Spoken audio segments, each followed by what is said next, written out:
Welcome back, everybody, to another fantastic episode of the Pokemon Adventures podcast, a short of the Every Pokemon Episode Ever podcast that I do with good old Dougie Fresh. And this week, we are doing Chapter 10 of Volume 1, and it is titled Danger High Voltorb. So what I like to do at the beginning of each of these podcasts is give you a small recap as to what happened in the last episode. So last episode, we met Bill. Bill has his Pokemon transporter machine. He was accidentally transformed into a Rattata, and he needed help from Red to be transformed back into a human. But in the process, he was picked up by a wild pharaoh who Red had to go and rescue Bill.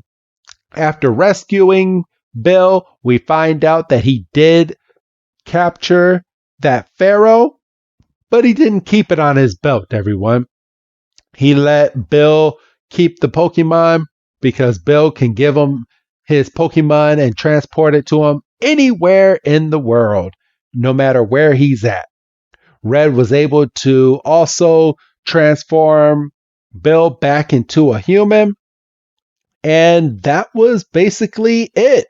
We ended last week's episode with a small advert of Red seeing the SSN, and he went to go running over towards the ship. So after he runs towards the ship, we are getting ready to start Chapter 10, Danger High Voltorb.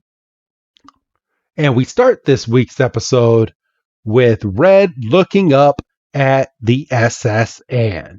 He's like, man, that is a huge ship.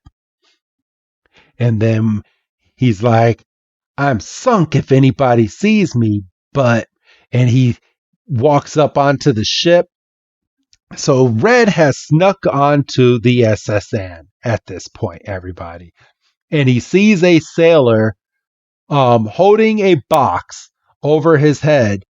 And Red goes and he's like, aha! And he goes and walks underneath the box that the guy is carrying with one arm right next to his head. And kind of sneaks his way to another section on the boat. The sailor ends up going left and Red goes right. So he is now officially snuck onto this boat, and Red's like, I can't believe I'm getting away with this. I wonder how far I can go. And then all of a sudden we hear rattle, rattle, rattle, rattle, rattle, rattle. And something is moving inside of a box. And he turns around. He's like, did I just hear something? And then he's like, I must be getting jumpy. And Red just starts walking away. And then all of a sudden, the box starts rattling again. It's like, rattle, rattle.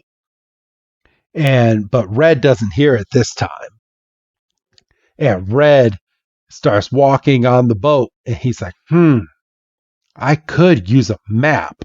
And then we get Red passes right by a window. And he sees a glimpse of something shiny. And he's like, huh? He's like, what was that? And he looks through the window and you hear, zzz, mwomp. And then Red's like, ah! And he falls back. And then we see a bunch of the people that are on the boat. And they're like, a stowaway! Get him! And then from here, they pick up Red and then they toss him off the boat right before the boat is about to start casting away. And they're like, and stay out. And Red's like, ouch, as he gets thrown off of the boat. And then Red's like, didn't have to get so rough.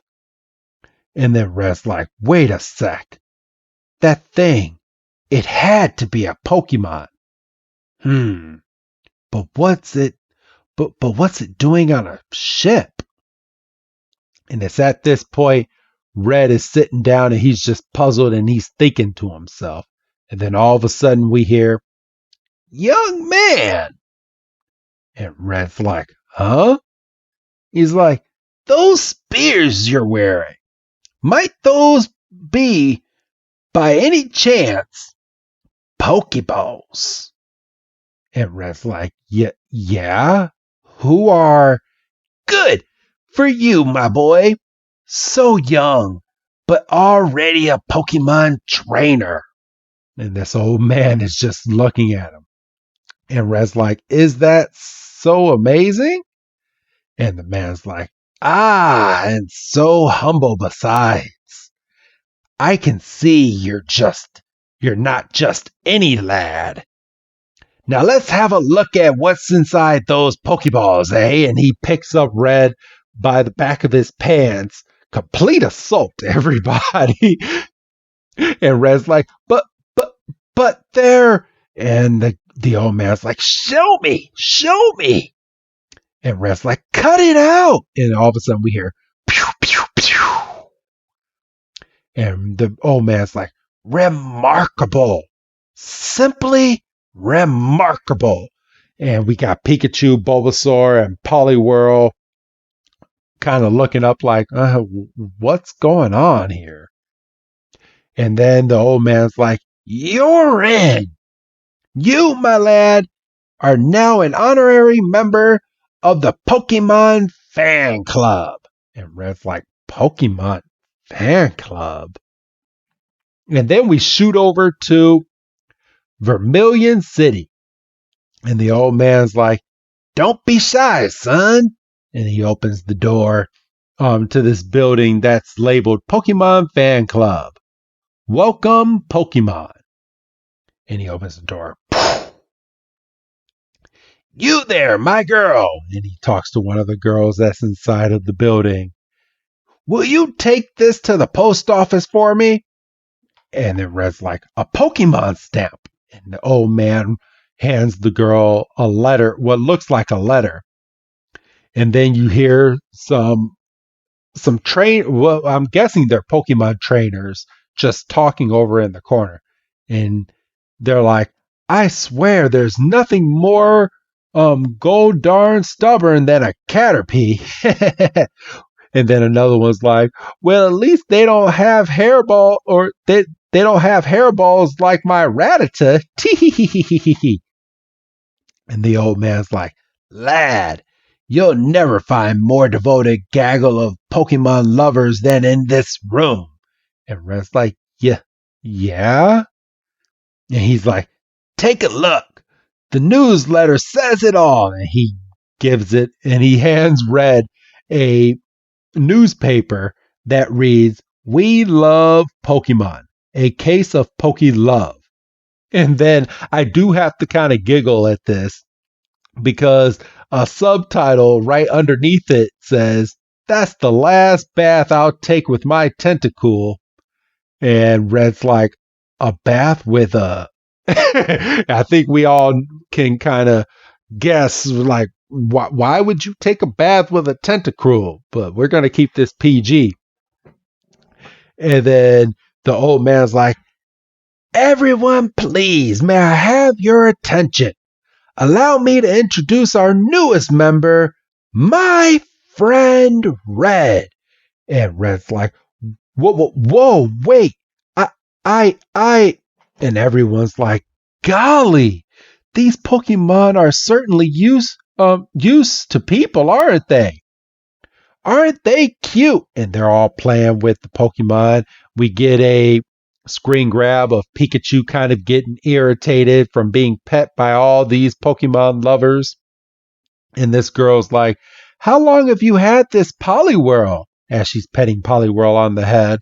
And Red was like, since I was a kid. And Poliwhirl was just a Poliwag. And they're like, goodness, they are well behaved, aren't they? And Red's like, well, we've been traveling together for a long time, and they've bailed me out of plenty of battles. And then the room just goes quiet, and it's shh. And Red's like, did I say something wrong? And the old man goes over to Red. He's like, you make your Pokemon do battle? And Red's like, what else would I do with them? And the guy's like, what kind of Pokemon lovers would we be if we made them fight?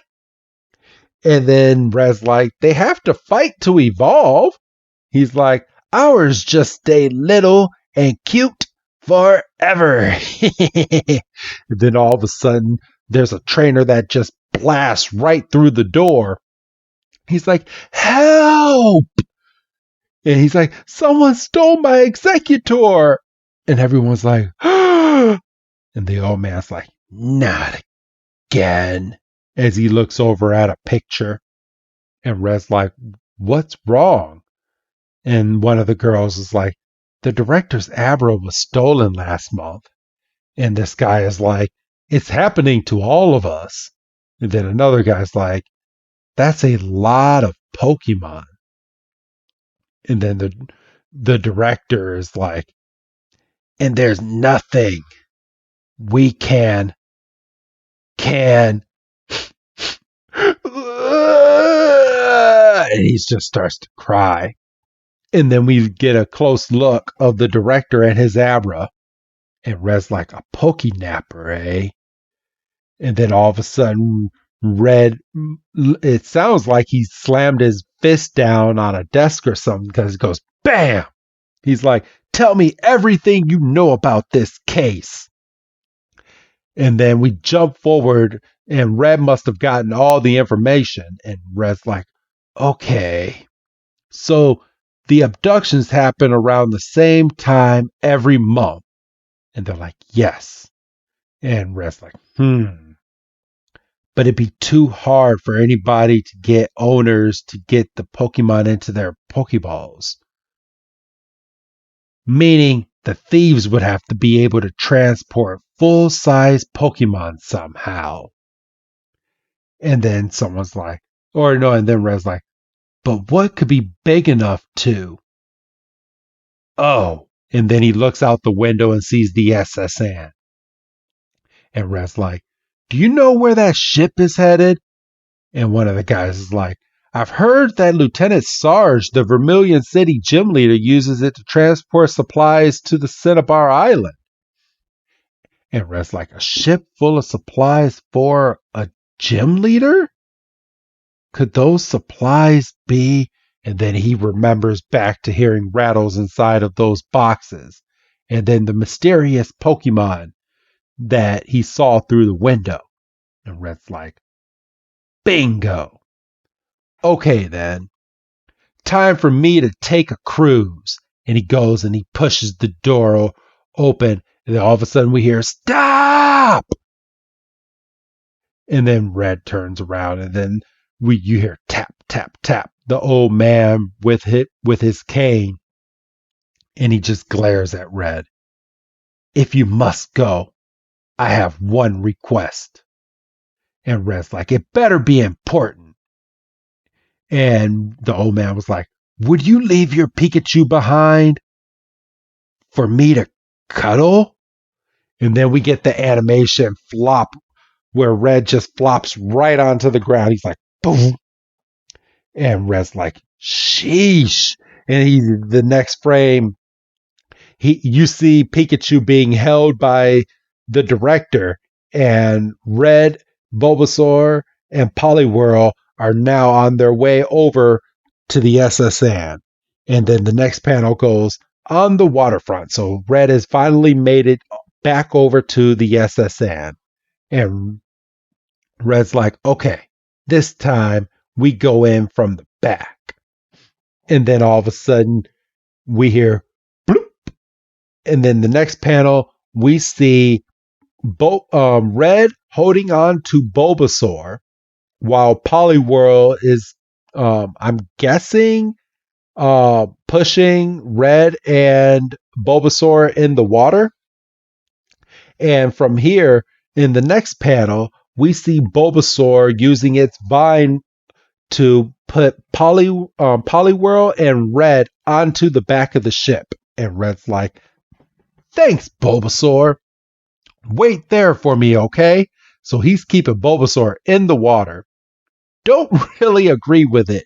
I really I don't know what the writer was thinking, because he could have easily have just called Bulbasaur back into its Pokeball, because you might need it for where you're about to go. But we fast forward again to Red opening a door on the ship, and it's like, he's like, this is the room where I saw that. And then it's like, dot, dot, dot. And he's like, huh? There's nothing here. And he's looking around at him in Poliwhirl. He's like, don't tell me I just imagined it. And then Red sees a ball on the ground. He's like, hey, a Pokeball. And he goes to grab the Pokeball. And then all of a sudden he hears, and all of a sudden it shocks the mess out of him. And we see that it's a Voltorb. And Red's like, ah! He's like, what is that? Stop it.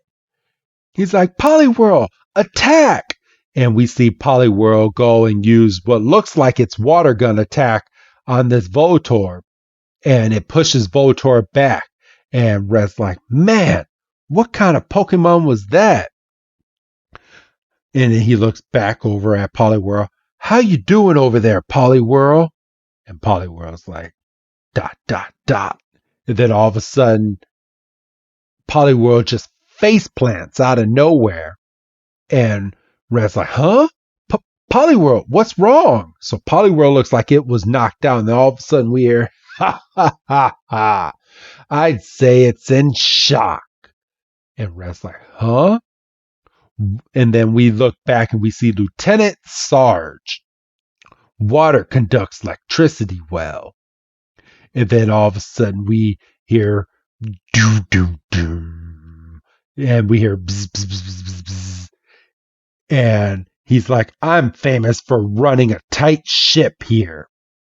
We deal with trespassers very harshly. And then we go to the next panel and we see the X's on Poliwhirl's eyes. And Red looks like he's just mad. And then all of a sudden we get an outside view of the SS Anne, and then another close-up of Lieutenant Sarge. And he's like, ha. And then all of a sudden we get into the next frame and we see Poliwhirl is just frying. He's like, not your usual child's play, is it, boy? Lieutenant Sarge goes. And that is where we end this week's episode. Because the next frame is the beginning of chapter 11, and it's titled Buzz Off Electabuzz. So this was a pretty good chapter. We met a director who now has Red's Pikachu, might I add. So Red was dumb enough to leave his Pikachu behind. He doesn't have his Pharaoh. He doesn't have his Bulbasaur because his Bulbasaur is just swimming in the water along the ship. And all he has is his Poliwhirl. And he is now surrounded by a bunch of electric Pokemon. What is he going to do? How is he going to get out of this? Poliwhirl seems like it's paralyzed, but I guess we'll find out.